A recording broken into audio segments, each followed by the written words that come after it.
holidays and welcome to episode 9 and the last update of the year for the Cottage house flip. It was a white Christmas here in the mountains of Northern California, and 2 days of snow turned this construction site into a winter wonderland. On the exterior, the new lower windows were finally installed. Around the back, the porch railing has been completed and is ready for paint. The biggest news is that the floors are in. Over the past 2 weeks, installers have been prepping and laying the new flooring, and this past weekend I finally got to see it in person. I went with the Pergo Max Premier laminate in Scottsdale Oak from Lowe's. They are a 7.5-inch wide plank floor with a lighter natural wood coloring, and they have an embossed hand-scraped element which gives them just enough of a rustic touch. With the high durability and ratings, it was an easy decision, especially at just $250 a square foot. Another major update is the installation of the kitchen counters and the sink. I went with solid birch butcher block from Lowe's because it's both timeless and affordable. The wood is unfinished, so you can customize it to any color you'd like, and I'll be staining and sealing it with a light neutral shade, similar to the floors. The sink is a 36-inch Vigo matte stone farmhouse style, another Lowe's find, and is now a great focal point with its massive size and unique slotted front. Progress has also been made in the upstairs bathroom. The wallboards have been patched and are ready for paint, and the DIY vanity is back in place with a new wall-mounted faucet installed and a white vessel sink which will be functioning soon. Just a few more things to tackle in here and this room will be ready for accessories. Back in the kitchen, we spent the weekend working on the latest DIY project, a custom range hood.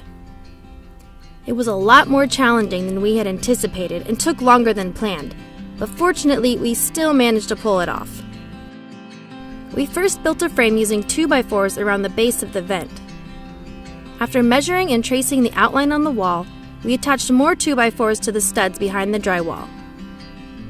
Then we filled in the outline with more pieces of wood to create the back of our frame. Once those boards were secure, we attached the 2x4 frame to the bottom using pocket holes and brackets and installed the vent hood.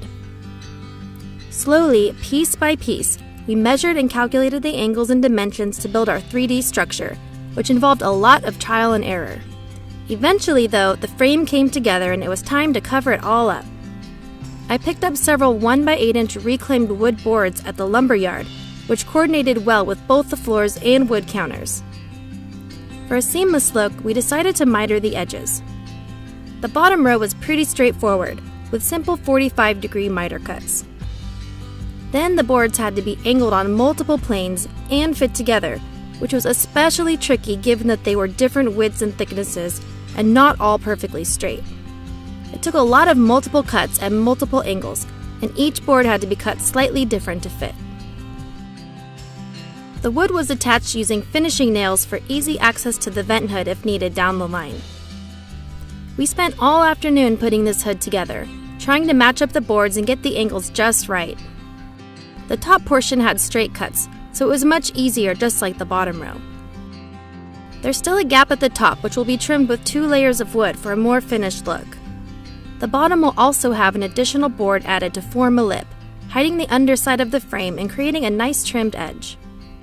And the sconce light placement will be adjusted so that they're evenly spaced from the hood. On the left wall, I plan to install 2 2x10-inch floating shelves using more reclaimed wood.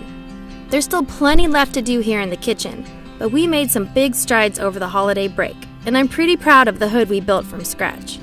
Now that the floors are down, it's time to start moving all of the furniture in and planning out the decor. I'm hoping to tackle that over the first weekend of January, so in the next episode, the house should really start to come together. For a full recap and source list of all items mentioned in this episode, follow the link in the video description to today's blog post. And as always, don't forget to subscribe to this channel so you don't miss any updates. Have a happy new year, and I'll see you back here in 2017.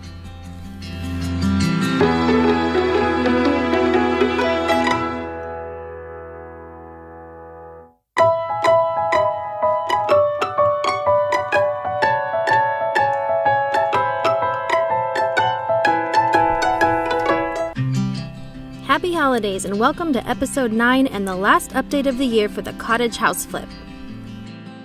It was a white Christmas here in the mountains of Northern California, and 2 days of snow turned this construction site into a winter wonderland. On the exterior, the new lower windows were finally